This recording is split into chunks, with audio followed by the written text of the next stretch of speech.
আধ্যাত্মিক তত্ত্ব কথা শ্রীমদ্ ভগবত গীতা তত্ত্ব দ্বিতীয় অধ্যায়।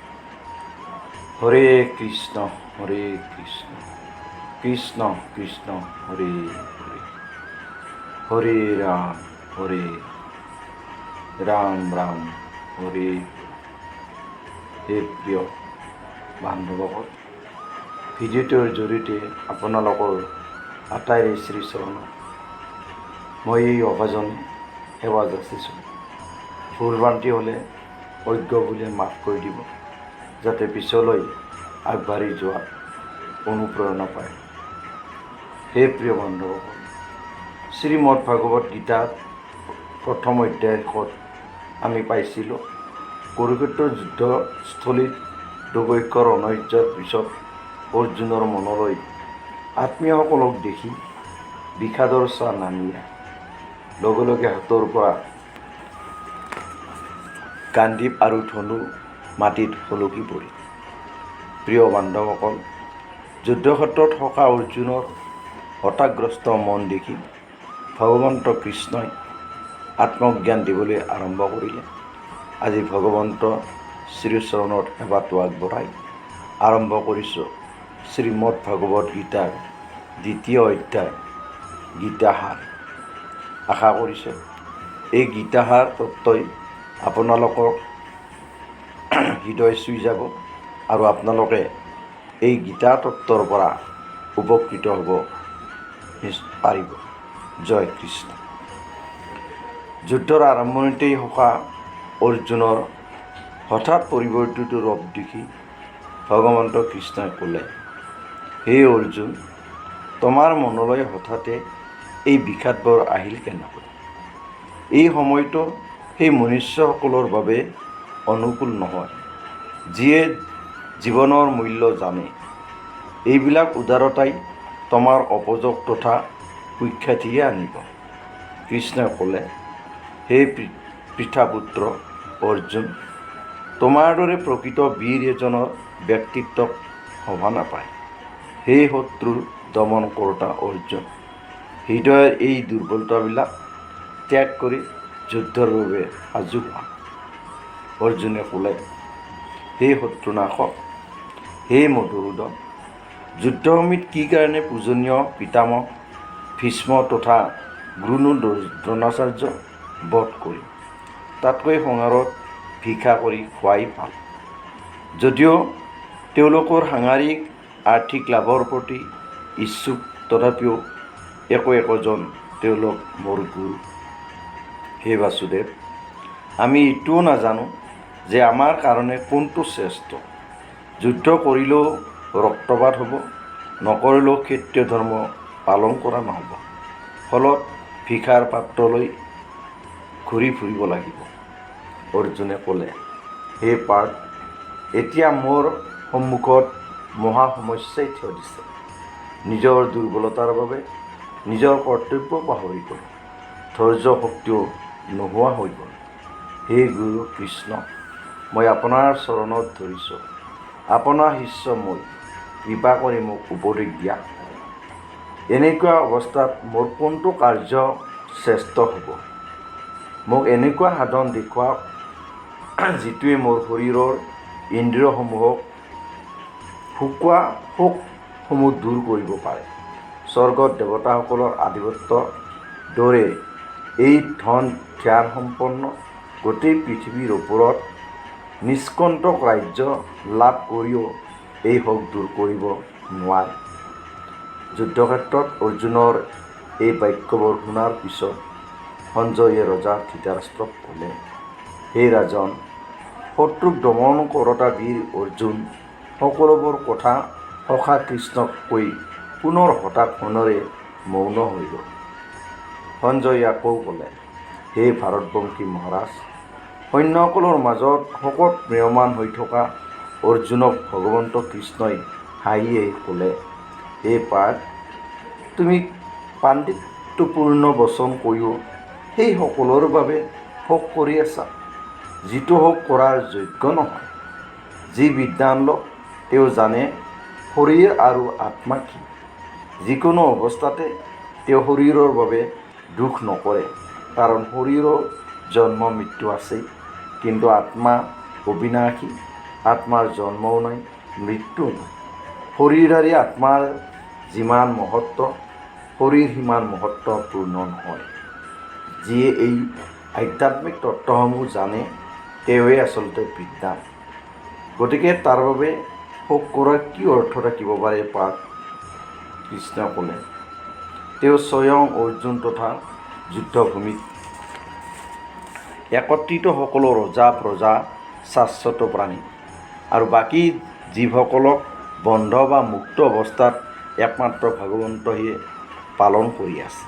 সেয়ে ভগৱন্ত পৰম পুৰুষ আৰু বাকী সকলো শাশ্বত পুৰুষ। সেই পাঠ যিধৰণে শৰীৰধাৰী আত্মা বাল্যকালৰ পৰা ডেকাকাললৈ, ডেকাকালৰ পৰা বৃদ্ধ অৱস্থালৈ অগ্ৰসৰ হৈ থাকে, ঠিক তেনেধৰণে শৰীৰৰ মৃত্যু হোৱাৰ পিছত আত্মা অন্য শৰীৰলৈ গুচি যায়। স্থানান্তৰিত শৰীৰ আধ্যাত্মিকো হ'ব পাৰে বা ভৌতিকো হ'ব পাৰে। জীৱৰ কৰ্ম অনুসৰি নানা প্ৰকাৰৰ সুখ অথবা দুখ বিধিত লিপিবদ্ধ হয়। ভগৱন্ত কৃষ্ণই অৰ্জুনক ক'লে, হে কুন্তীপুত্ৰ, এই সুখ অথবা দুখ খন্তেকীয়া সময়ত শেষ হোৱা শীত অথবা গ্ৰীষ্ম ঋতুৰ সমান হয়। হে ভাৰতবংশী অৰ্জুন, এই সকলোবোৰ দেহৰ ইন্দ্ৰিয়ৰ পৰাই উৎপন্ন হয় আৰু মনুষ্যই অনবৰত মনৰ ভাৱেৰে সকলোবোৰ সহ্য কৰিব লাগে। কৃষ্ণ ক'লে, হে পুৰুষশ্ৰেষ্ঠ অৰ্জুন, যি মনুষ্যই সুখ অথবা দুখ দুয়োটাতে বিচলিত নহয়, দুয়োটাতে সমভাৱেৰে সহ্য কৰি যায়, তেওঁ নিশ্চিত ৰূপত মুক্তিৰ যোগ্য হয়। এই মানৱৰূপী শৰীৰটো অস্থায়ী, কিন্তু আত্মা স্থায়ী আৰু আত্মা অমৰ। আত্মা জীৱৰ সকলো দেহত বিৰাজমান হৈ আছে। সেই অব্যক্ত আত্মাক নাশ কৰাৰ শক্তি কাৰোৱেই নাই। হে ভাৰতবংশী অৰ্জুন, যুদ্ধ কৰা মহত্বহীন শৰীৰৰ কাৰণে অনৰ্থক শোক কৰি অধৰ্ম আচৰণ নকৰিবা। সেই পাঠ আত্মা অবিনাশী আৰু অবিনশ্বৰ। তেওঁ কেনেকৈ আনক বধ কৰিব পাৰে বা হত্যা কৰিব পাৰে? যিধৰণে মনুষ্যই পুৰণি বস্ত্ৰ সলনি কৰি নতুন বস্ত্ৰ পৰিধান কৰে, ঠিক তেনেধৰণে আত্মায়ো পুৰণি শৰীৰ ত্যাগ কৰি নতুন ভৌতিক শৰীৰ ধাৰণ কৰে। আত্মাৰ শৰীৰৰ স্থানান্তৰণত প্ৰক্ৰিয়া পৰমাত্মা পৰমেশ্বৰৰ দ্বাৰাহে পৰিচালিত হয়। হে অৰ্জুন, আত্মা পৰমাত্মাৰ দুটি পক্ষীৰূপে এডাল বৃক্ষতে ৰৈ আছে, কিন্তু ফল ভোগ কৰা পক্ষী বৃক্ষৰ ডালত বহি ফলত ভোক্তাৰ ওপৰত কষ্ট বা চিন্তাত নিমগ্ন হৈ আছে। যদি কোনো প্ৰকাৰে নিজৰ মিত্ৰ পৰম আত্মাৰ পিনে চকু যায় আৰু পৰম আত্মা ভগৱন্তৰ সমস্ত মহিমা জানি লয়, তেন্তে কষ্টত ভুগি থকা পক্ষী সমস্ত চিন্তা আৰু দুখৰ পৰা মুক্ত হৈ যায়। হে অৰ্জুন, তোমাৰ পিতামহ ভীষ্ম তথা গুৰু দ্ৰোণাচাৰ্যৰ দেহৰ স্থানান্তৰণত ধৰ্মযুদ্ধত তেওঁলোকৰ শৰীৰক বধ কৰাত সুপ্ৰসন্ন হোৱা, যাতে শাৰীৰিকভাৱে কৰ্মফলৰ পৰা তেওঁলোক মুক্তি পাই যায়। মিছাতে শোক কৰা যুক্তিসংগত নহয়। হে পাৰ্থ, পৃথিৱীৰ সকলো জীৱ সৃষ্টিৰ আৰম্ভণিতে অব্যক্ত হৈ থাকে, মধ্য অৱস্থাত ব্যক্ত হয় আৰু বিনষ্ট হ'লে পুনৰ অব্যক্ত হৈ যায়। হে ভাৰতবংশী, প্ৰত্যেক শৰীৰত থকা জীৱাত্মা কেতিয়াও বধ নহয়। সেয়ে জীৱৰ কাৰণে শোক কৰিব নাপায়। হে পাৰ্থ, সেইসকল ক্ষত্ৰিয়ই সুখী যিয়ে যুদ্ধৰ সময়ত যুদ্ধ কৰি মৃত্যুবৰণ কৰে, তেওঁলোকৰ বাবে স্বৰ্গৰ দুৱাৰ সদায় খোলা থাকে। ক্ষত্ৰিয় হৈ তুমি যদি স্বধৰ্ম পালন নকৰা, তেন্তে নিশ্চিত ৰূপত তুমি পাপৰ ভাগী হ'বা আৰু তোমাৰ যশ খ্যাতি সকলো হেৰুৱাই যাব। শত্ৰুবিলাকে সদায় তোমাৰ অপযশ গাই ফুৰিব। সন্মানীয় ব্যক্তিৰ বাবে নিজৰ কুখ্যাতি মৃত্যুতকৈও বেছি যন্ত্ৰণাদায়ক হয়। হে কুন্তীপুত্ৰ, তুমি যদি যুদ্ধত মৰিও যোৱা তেন্তে স্বৰ্গপ্ৰাপ্তি হ'বা, আৰু যুদ্ধত বিজয় হ'লে সাম্ৰাজ্য ভোগ কৰিব পাৰিবা। গতিকে মনত দৃঢ় সংকল্প লৈ যুদ্ধৰ বাবে সাজু হোৱা আৰু যুদ্ধ কৰা। হে অৰ্জুন, সুখ দুখ জয় পৰাজয় লাভ লোকচানৰ কথা বিচাৰ নকৰি মাথো যুদ্ধ কৰা, কোনো পাপ সঞ্চাৰ নহয়। হে মহাবাহু, ইমানখিনি সাংখ্যযোগ জ্ঞানৰে বৰ্ণনা দিলোঁ। এতিয়া শুনা নিষ্কাম ভাৱৰ কৰ্ম। তুমি যদি এই জ্ঞানৰ মাধ্যমেৰে কৰ্ম কৰা তেন্তে কৰ্মবন্ধনৰ পৰা মুক্ত হ'বা। এই কৰ্মৰ প্ৰগতি হানিও নহয় আৰু হ্ৰাসো নহয়। হে কুৰুপুত্ৰ, যিয়ে দৃঢ় প্ৰতিজ্ঞ নহয় তেওঁৰ বুদ্ধি বিভিন্ন শাখাত বিভক্ত হৈ পৰে। অল্পজ্ঞানী পুৰুষে বেদৰ অলংকাৰিক শব্দৰ প্ৰতি আধ্যাত্মিক আসক্তি হয়, যাৰ স্বৰ্গপ্ৰাপ্তি ভাল জন্ম শক্তি ইত্যাদিৰ বাবে বিবিধ সংকৰণ কৰে আৰু ইন্দ্ৰিয় তৃপ্তি তথা ঐশ্বৰ্যময় জীৱনৰ অভিলাষৰ বাবে ইয়াতকৈ বেছি আৰু একোৱেই নাই বুলি ভাবে। হে অৰ্জুন, যি মানুহৰ ইন্দ্ৰিয় ভোগ তথা ভৌতিক আসক্তিৰ প্ৰতি অত্যাধিক আসক্ত হয় তেওঁলোকৰ মনত ভগৱানৰ প্ৰতি ভক্তি নাথাকে। হে অৰ্জুন, সকলো ভৌতিক কাৰ্যতে প্ৰকৃতিৰ তিনিটা গুণৰ ক্ৰিয়া আৰু প্ৰতিক্ৰিয়া নিহিত হৈ আছে।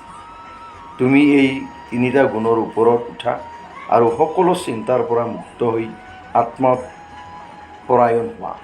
ভগৱন্ত কৃষ্ণই ক'লে, হে পাৰ্থ, তোমাৰ কৰ্মতহে অধিকাৰ আছে, ফলাফলত অধিকাৰ নাই। যোগত স্থিত হৈ কৰ্ম কৰা, ফলৰ কথা চিন্তা নকৰিবা।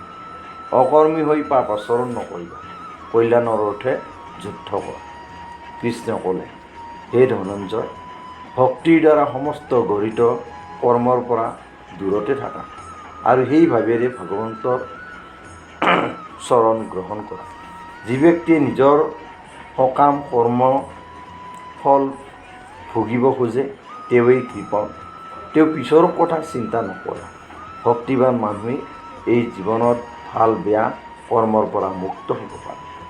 হে অৰ্জুন, যেতিয়া তোমাৰ মন বেদৰ অলংকাৰময় ভাষাত বিচলিত নহয় তেতিয়াই পূৰ্ণ কৃষ্ণ ভাৱান্বিত হৈ যাবা আৰু ভগৱান প্ৰাপ্তি হ'বা আৰু দৈৱ চেতনা প্ৰাপ্ত হ'ব। অৰ্জুনে সুধিলে, হে কৃষ্ণ, আধ্যাত্মিক চেতনাসম্পন্ন ব্যক্তিৰ লক্ষণসমূহ কি? তেওঁৰ বচন কেনেকুৱা ধৰণৰ? ভাৱানুভূতিবোৰ কেনেকুৱা? তেওঁ কি ধৰণে চলে? ভগৱন্ত কৃষ্ণই ক'লে, হে পাৰ্থ, যেতিয়া মনুষ্যই মনৰ পৰাই উৎপন্ন হোৱা ইন্দ্ৰিয় তৃপ্তিৰ সমস্ত কামনা মনৰ পৰাই ত্যাগ কৰি শুদ্ধ হৈ যায় তেতিয়াই তেওঁৰ আত্মা সুপ্ৰসন্ন হয় আৰু দৈৱ চেতনা প্ৰাপ্ত হয়। তেতিয়াই তেওঁক স্থিতপ্ৰজ্ঞ বুলি কোৱা হয়। কৃষ্ণ ভাৱাপন্ন ব্যক্তি সংসাৰৰ তিনি তাপ, ভৌতিক, আধ্যাত্মিক আৰু দৈবিক, এই তিনিটা ভুগিলেও মন বিচলিত নহয়, কাৰণ এই তাপসমূহ ভগৱানৰ কৃপা বুলি ভাবি লয় আৰু পূৰ্ব পাপৰ কাৰণে নিজৰ যোগ্য বুলি ভাবি লয়। সুখ দুখ সকলোবোৰ ভগৱানৰ চৰণত অৰ্পণ কৰে আৰু ভগৱানৰ সেৱাত নিমগ্ন হৈ যায়। যিধৰণে কাছই নিজৰ অংগক সংকুচিত কৰি চলঙৰ ভিতৰত সুমুৱাই লয়, ঠিক তেনেকৈ যি মানুহে নিজৰ ইন্দ্ৰিয়সমূহ বিষয়ৰ পৰা টানি আনে তেওঁৱেই পূৰ্ণ চেতনা লব্ধ হয়। দেহধাৰী জীৱ ইন্দ্ৰিয় ভোগৰ পৰা নিবৃত্ত হৈ গ'লেও ইন্দ্ৰিয় ভোগৰ প্ৰতি ইচ্ছা থাকিয়ে যায়, কিন্তু উত্তম ৰসৰ অনুভূত হ'লে তেওঁ ভগৱন্তৰ ভক্তিত স্থিৰ হৈ যায়। কৃষ্ণ ক'লে, হে অৰ্জুন, ইন্দ্ৰিয়সমূহ ইমানেই বেগী যে বিবেকবান পুৰুষৰ মনো বলপূৰ্বকভাৱে টানি লৈ যায়, যিটো তেওঁ বশ কৰিবলৈ চেষ্টা কৰে। যি ব্যক্তিয়ে ইন্দ্ৰিয়সমূহ সম্পূৰ্ণভাৱে দমন কৰে আৰু চেতনা প্ৰভু ভগৱন্তৰ চৰণত অৰ্পণ কৰে তেওঁকেই স্থিৰবুদ্ধি সম্পন্ন বুলি কোৱা হয়। এই পাঠ ক্ৰোধৰ পৰা পূৰ্ণ মোহ উৎপন্ন হয়। মোহৰ পৰা স্মৰণ শক্তি বিভ্ৰম হৈ যায়। যেতিয়া স্মৰণ শক্তি ভ্ৰমিত হৈ যায়, তেতিয়াই বুদ্ধি নষ্ট হৈ যায়। বুদ্ধি নষ্ট হ'লে মানুহ ভৱকুলত পৰি যায়। ভক্তিপূৰণ লোকে জানে যে প্ৰত্যেক বস্তুৰে উপভোগ ভগৱানৰ সেৱাৰ বাবেহে কৰা হয়। ফলত তেওঁ ভৌতিক চেতনাৰ চিকাৰ নহয়। ভক্তিহীন লোকে ভাবে যে ভগৱান নিৰাকাৰ, সেইবাবে ভজন নকৰে। কিন্তু ভক্তিপূৰণ লোকে জানে যে ভগৱান কৃষ্ণ পৰম ভক্তা। সেয়ে ভক্তিপূৰ্বকভাৱে যে ভগৱন্তলৈ প্ৰসাদ আগবঢ়ায়, প্ৰভু ভগৱন্তই সেই প্ৰসাদ গ্ৰহণ কৰে আৰু তাৰ পিছতে ভক্তসকলে সেই প্ৰসাদ গ্ৰহণ কৰে। ফলত সেৱাৰ প্ৰত্যেক বস্তু প্ৰাণৱন্ত আৰু মংগলময় হৈ উঠে। হে অৰ্জুন, যি ব্যক্তিৰ পৰমেশ্বৰৰ প্ৰতি ভক্তি নাথাকে, তেওঁৰ বুদ্ধিও দিব্য নহয় আৰু মনো স্থিৰ নহয়। ফলত অশান্তি আৰু দুখী হয়। হে অৰ্জুন, বিশাল সাগৰত সদায় পানী থাকে। বৰ্ষাকালত অধিক পানীৰে পৰিপূৰ্ণ হৈ যায়। যদিও সাগৰত কিন্তু নিৰ্দিষ্ট গভীৰতাতহে পানী স্থিৰ হৈ থাকে। সাগৰৰ পানী বিশুদ্ধ নহয় আৰু তাৰে সীমাও উলংঘন নহয়। এই স্থিতিটো কৃষ্ণ ভক্তি পৰায়ণ ব্যক্তিৰ বাবেহে হয়। যেতিয়ালৈকে মনুষ্য শৰীৰ থাকে, তেতিয়ালৈকে ইন্দ্ৰিয় তৃপ্তিৰ বাবে শৰীৰ আৱশ্যকীয় হৈ থাকে। কিন্তু কৃষ্ণ ভক্ত নিজৰ পূৰ্ণতাৰ বাবে এনেকুৱা ইচ্ছাৰ পৰা বিচলিত নহয়। কৃষ্ণ ভক্তি পৰায়ণ ব্যক্তিৰ একো বস্তুৰে আৱশ্যক নহয়, কাৰণ ভগৱন্তই তেওঁৰ সকলো দৰকাৰ পূৰণ কৰে। সেয়ে ভগৱান ভক্তসকল সাগৰৰ তুল্য। হে অৰ্জুন, যি ব্যক্তিয়ে ইন্দ্ৰিয় তৃপ্তিৰ সমস্ত ইচ্ছা পৰিত্যাগ কৰি দিয়ে আৰু সিদ্ধ অৱস্থাত স্থিত হৈ থাকে, তেওঁ জানে যে ভগৱন্ত কৃষ্ণ জগতৰ প্ৰত্যেক বস্তুৰেই স্বামী। সেয়ে প্ৰত্যেক বস্তুৰে উপযোগ ভগৱানৰ সন্তুষ্টিৰ বাবেহে কৰিব লাগে। এই পাঠ আধ্যাত্মিক তথা ঈশ্বৰীয় জীৱনৰ পথ, যিটো লাভ কৰিলে মনুষ্য মোহিত নহয়। যদি কোনোবাই জীৱনৰ অন্তিম সময়তো এই ধৰণে স্থিত হৈ থাকে, তেওঁ ভগৱন্তৰ ধাম তথা বৈকুণ্ঠত প্ৰৱেশ কৰিব পাৰে, যিখন ক্ষেত্ৰত শান্তি, আনন্দই আনন্দ। প্ৰিয় বান্ধৱসকল, শ্ৰীমদ ভগৱদ গীতাৰ 2য় অধ্যায়টো ইমানতে সামৰণি মাৰিলোঁ। ইয়াৰ পিছৰ ভিডিঅ'টো পাম শ্ৰীমদ ভগৱদ গীতাৰ 3য় অধ্যায় কৰ্মযোগ। ভগৱন্ত কৃষ্ণই সখী অৰ্জুনক যুদ্ধক্ষেত্ৰত জ্ঞান দিয়াৰ চলেৰে তেওঁৰে সৃষ্ট সমূহ মানৱ জাতিক ভক্তিজ্ঞানসমূহ বিলাই আছে, মাত্ৰ মানৱৰ কল্যাণৰ অৰ্থে। শেষত সমস্তজনৰ চৰণত সেৱা ধৰিলোঁ। আজিৰ ভিডিঅ'টোত কিবা ভুলভ্ৰান্তি হ'লে মোৰ দৰে অভাজন এটাক শুধৰাই দি পৰম কৃপা কৰিছে। লগতে কমেণ্ট, লাইক আৰু শ্বেয়াৰ কৰিবলৈ নাপাহৰিব, যাতে আগলৈ শ্ৰীমদ ভগৱদ গীতাৰ তত্ত্বসমূহ সুন্দৰ ৰূপত আগবঢ়াই দি থাকিব পাৰোঁ। জয় কৃষ্ণ।